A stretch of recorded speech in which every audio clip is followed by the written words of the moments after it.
Hey guys, Lost here, and Far Cry is one of the few AAA titles left that has not been killed by overly greedy companies trying to milk every penny out of their game.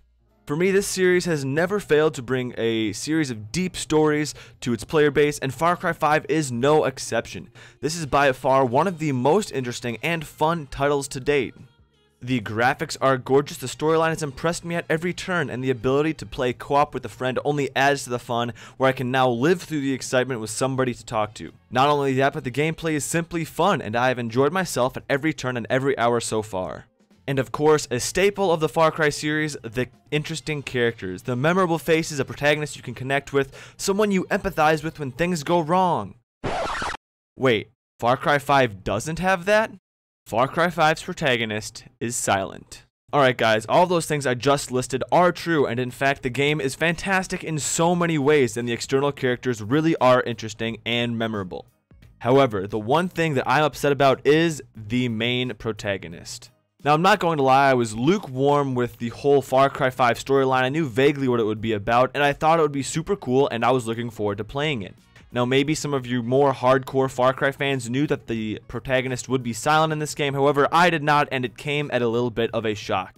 So let's go back through time a little bit and take a look at some other Far Cry protagonists, shall we? So starting with Far Cry 3, this was actually the first Far Cry I played. I'd seen the commercials, the whole Skyrim with guns that I kept chanting, but my friends convinced me to get it and I loved it immediately. From the very beginning, this game set some things up fairly quickly. This game told you where you are, why you were there, but more importantly, it told you who you were. You were Jason Brody, a rich kid from California, going on vacation with your brother, your girlfriend, and some of your friends. When, after a skydive, you are captured by pirates, and lo and behold, you are stuck in a cage with your brother.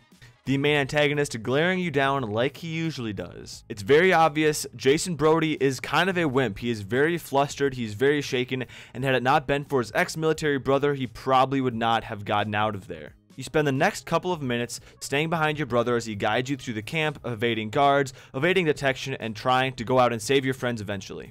During this time, your brother is telling you to hold it together as you stumble your way behind him.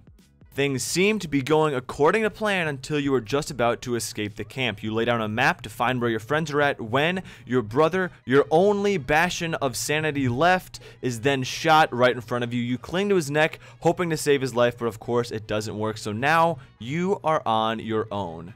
Now I skipped through that a little quick, but if you have played Far Cry 3, you will know that that intro scene is a very compelling and heart-wrenching scene. But now not only do you want to go and save your friends, but you want revenge on the man that killed your brother right in front of you. Now if that isn't drive to complete the game, I don't know what is. When you go out and save your friends later in the game, they'll ask, hey, where's your brother? And you have to tell them the unfortunate story of how he died, just leading more and more emotional complications along the road, which to me just made the game so much more interesting. Moving on to Far Cry 4, admittedly I have played much less of this game, and perhaps the intro cutscene is not as heart-wrenching as the one previously, but Ubisoft takes a similar theme in setting up the storyline. You start off on a bus as Ajay Ghale. You are being given a phone call saying you will not be accepted as a Kyrat citizen because they don't have the information on you. Now, why would you be a Kyrat citizen? Well, because your mother was a Kyrat native. You know, the woman whose ashes you are holding in your hands? With the intention of scattering her ashes in her own native homeland.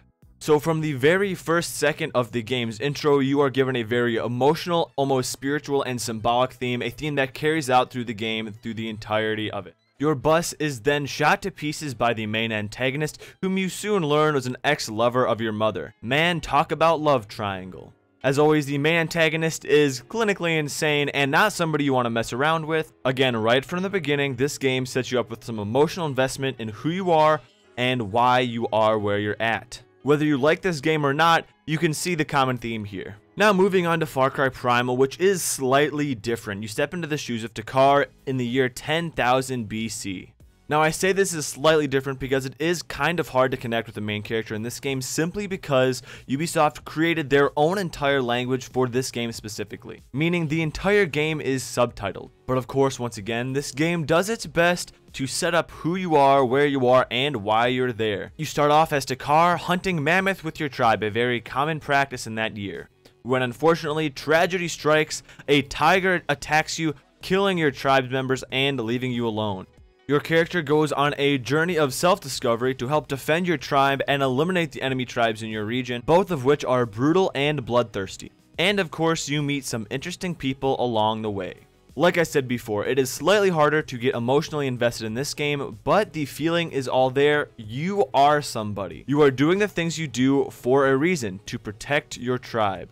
And then we get to Far Cry 5, which in my opinion has one of the best opening cutscenes since Far Cry 3. Heck, the main antagonist, Joseph Seed, gouges somebody's eyes out with his bare hands. You start off in a helicopter as a rookie to law enforcement going in to arrest him. So for the first time in the last 3 installments, you are going to the game region not because you want to be there, but because it's your job. And like previous installments, things go terribly wrong and now you'll have to go save your friends. But my problem with this intro cutscene is it doesn't set up any motivation other than just go kill the bad guy. And I found myself playing the main mission mostly out of curiosity rather than for any motivation by the main character. Think about it like this. You're a rookie to law enforcement, which means the people around you, the other main characters, are already not super familiar with you.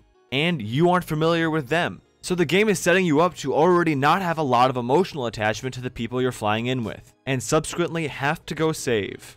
For example, where does US Marshal Burke sit with you? Is he your superior? I'm guessing he is since you're a rookie, but do you respect him? Do you look up to him?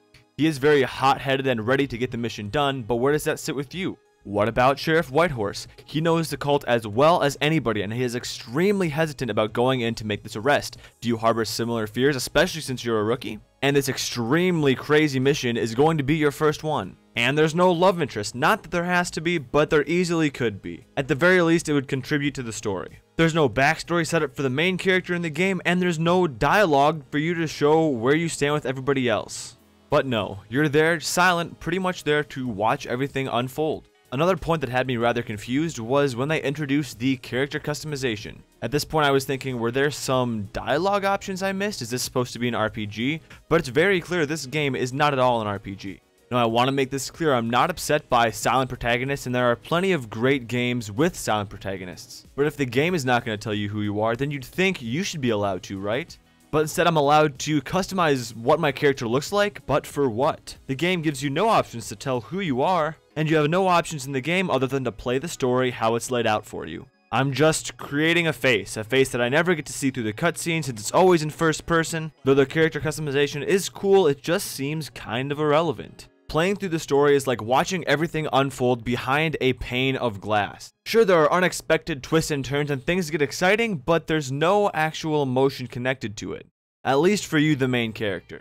I mean, you could probably pick a few explanations for this, like they wanted to try something new. Of course, they don't want to do the same formula for every game because it could get old eventually. But if it wasn't broken, then why on earth try and fix it, especially when they had so many things going right? It's not like this was some offhand mechanic that hadn't worked well before. No, this was the main protagonist, the main character in a very narrative-driven game. Just taken out.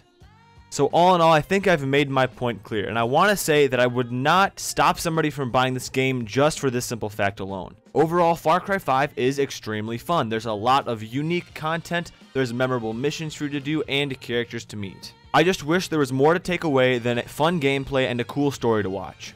So we are getting to the end here. I want to know what you guys think in the comments below. Was the silent protagonist really a big deal for you guys as it was for me, or was it just fine and the game a lot of fun to play anyway?